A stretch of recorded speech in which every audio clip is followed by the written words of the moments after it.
Speaking Task 1. You will be asked a question about a familiar topic. You will then have 15 seconds to prepare your response, and 45 seconds to speak.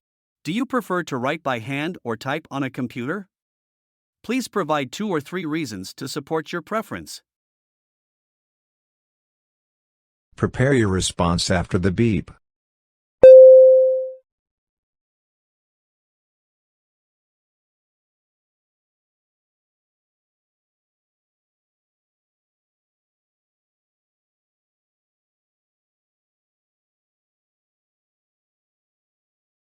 Start speaking after the beep.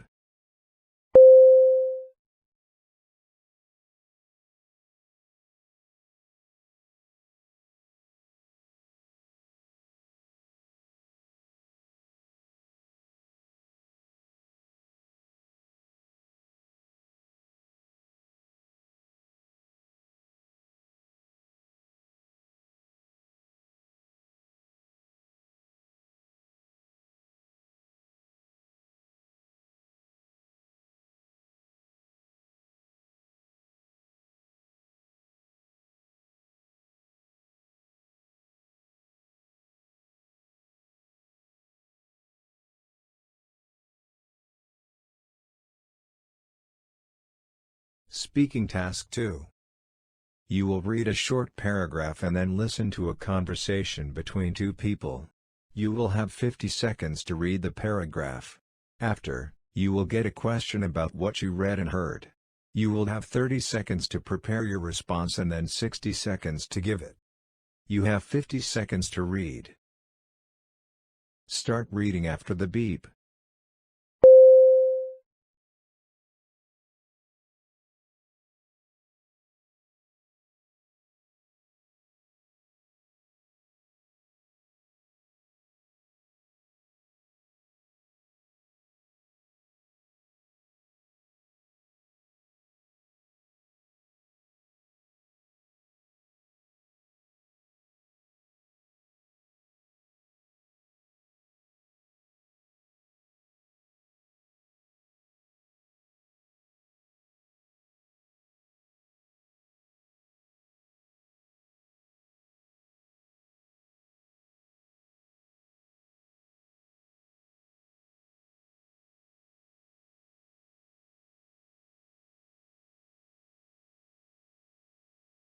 Now listen to the conversation between two people. Why are they doing this to us? You're upset about volunteering. Yes, I am. I was able to pass one difficult course thanks to the volunteering I did last semester. I was really hoping that this option will still be available. I was expecting it. So you were doing it in order to help others? I mean, I wanted to help others, of course. The fact I was able to pass a difficult course thanks to the volunteering, that motivated me a lot. So then the students did abuse the system like the administration said. Yeah, we were. I know it helped a lot of my classmates. And do you think that the administration is wrong when they say that students will still come to volunteer? No, I don't think they're wrong. Even though it will not count towards my credit hours, I will still show up. It was a really rewarding experience. Good to know. The man expresses his opinion about the proposal described in the announcement. What does the male student think about volunteering? Prepare your response after the beep.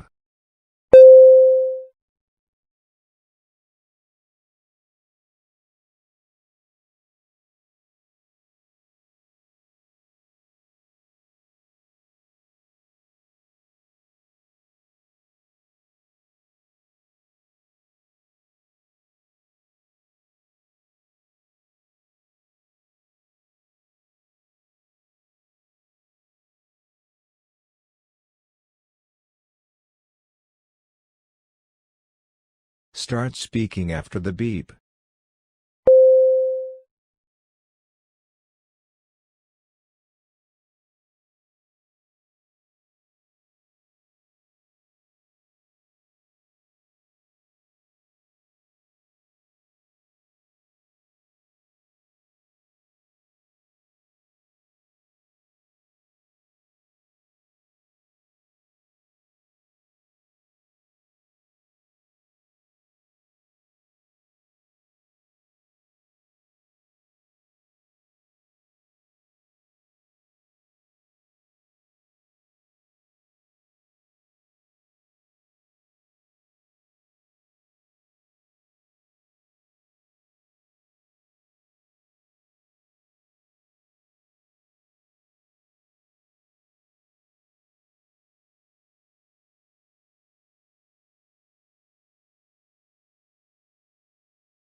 Speaking Task 3.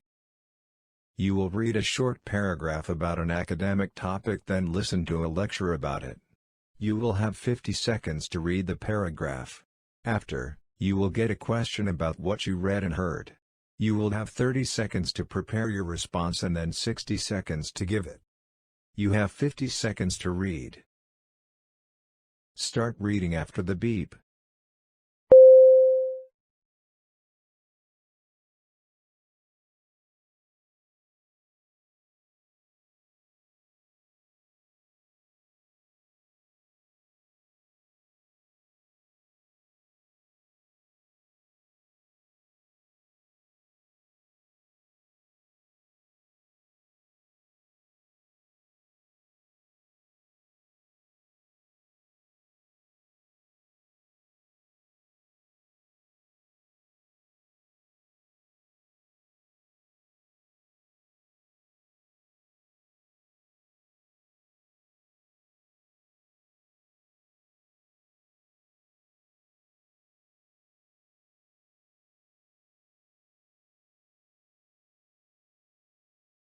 Now listen to the lecture.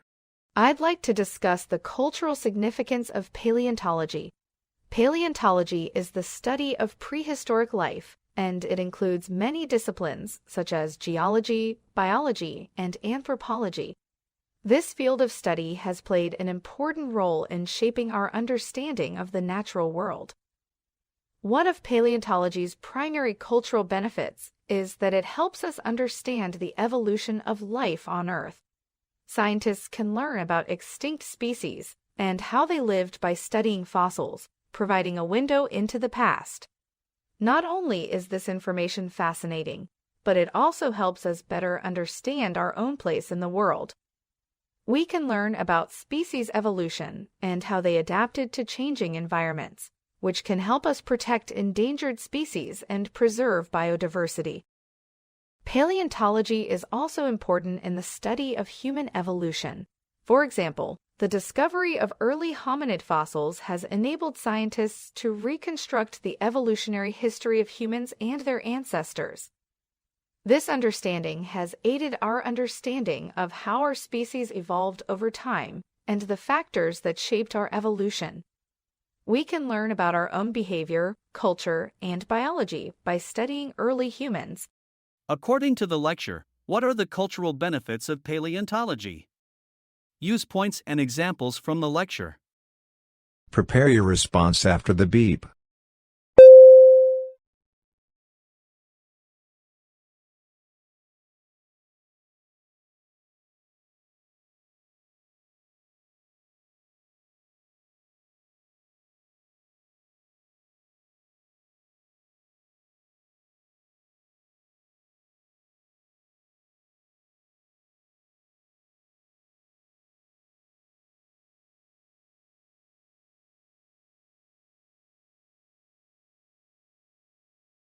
Start speaking after the beep.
You will listen to a lecture about an academic topic. After, you will get a question about what you heard. You will have 20 seconds to prepare your response and then 60 seconds to give it. Now listen to the lecture. Even though it's cold and snow-covered, the Arctic houses many species of animals that manage to survive the harsh conditions there. These Arctic animals have adapted to the extremely cold temperatures primarily because of certain body features that help them to survive in the cold Arctic climate.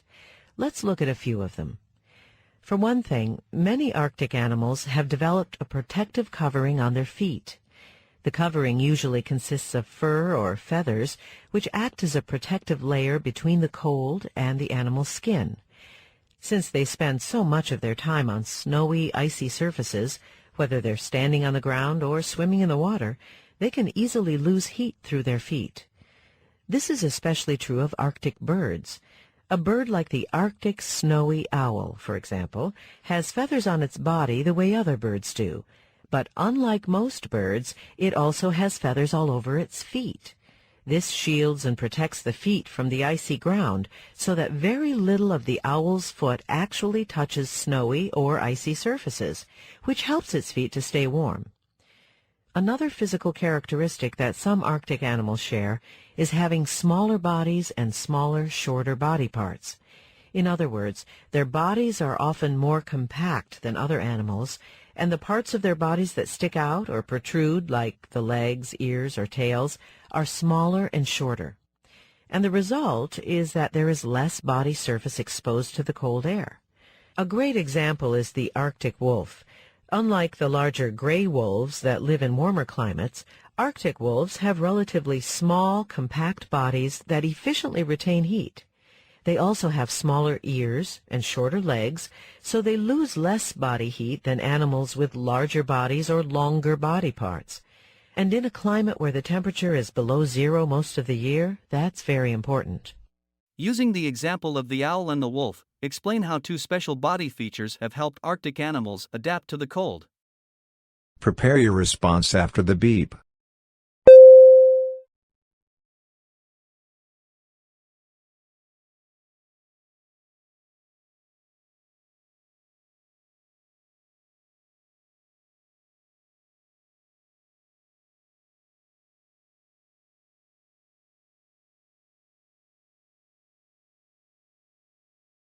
Start speaking after the beep.